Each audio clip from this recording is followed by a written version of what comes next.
Yrittäjyys on ollut tavoitteena pienestä pojasta lähtien. Oikeastaan konetekniikan opiskelujen jälkeen niin löytyi se oma ala ja perustin sitten 2010 KT-suunnittelun. 3 vuotta myöhemmin sitten KT Seltter sai alkunsa ja sitä ollaan viety nyt eteenpäin sitten kansainvälisille markkinoille 12 vuotta. KT Seltter myy ja toimittaa suuren kokoluokan siirrettäviä sää- ja häivesuojia hävittäjille ja helikoptereille.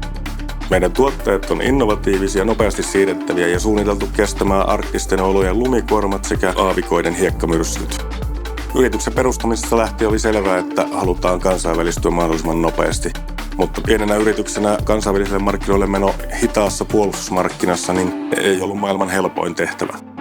Menestyksen salaisuutena on ilman muuta erittäin sitoutunut ja osaava henkilöstö, maailman paras tuote omassa kategoriassaan sekä hyvät ja tiiviit yhteistyösuhteet asiakaskunnan kanssa. Meidän arvot on asenne, avoimuus ja innovatiivisuus ja jokainen henkilöstön jäsen on kyllä sitoutunut niihin vahvasti ja se näkyy tietysti myös sitten päivittäin. Tulevaisuuden näkymät on valoisat ja varsinkin Euroopassa. Puolustusbudjetteja kasvatetaan koko ajan ja geopolitiikka luo omalta osaltaan haasteita maailmassa, mutta tietysti puolustussegmentissä se näkyy kasvavana liiketoimintana. Tämä palkinto on erittäin hieno kunniaosoitus meidän koko tiimille pitkäjänteisestä työstä.